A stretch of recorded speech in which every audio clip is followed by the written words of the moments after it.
যা আপনি ওদিকে যান। স্যার আসসালামু আলাইকুম। ওয়ালাইকুম আসসালাম। নিয়ে আসছি। বসে বলেন। স্যার, আমার নামে মিথ্যা মামলা করা হচ্ছে। এই বাচ্চাটা আমার না। শেষমেশ এই মিথ্যা মামলার জন্য আমাকে থানা পর্যন্ত আসতে হলো। বাচ্চা যদি তোমার না হয় তাহলে কি আমি তোমার শুধু শুধু নিয়ে আসছি এখানে? ওটা তোমার অভ্যাস হইতে পারে, আমি আবার না পর পুরুষের কাছে যাই না। তুমি তো আবার স্বার্থের জন্য লোভে পড়ে অন্য নারীর বিয়া করে ফেলা। তুমি যদি পরপুরুষের কাছে নাই যাও তাহলে এই বাচ্চাটা কোথা থেকে আসলো? আমি তো জানি এই বাচ্চার বাবা আমি না। তুমি যেটা করেছো সেটা পাপ। অনেক, আমি কোনো পাপ করি নাই, বুঝো নাই তুমি?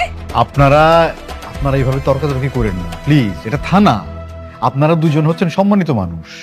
দুইজন সম্মানিত মানুষ থানায় বসে বসে এইভাবে তর্কাতর্কি করতেছে, বিষয়টা দেখতে ভালো লাগে না। থামেন আপনারা প্লিজ। স্যার, কিভাবে থামবো?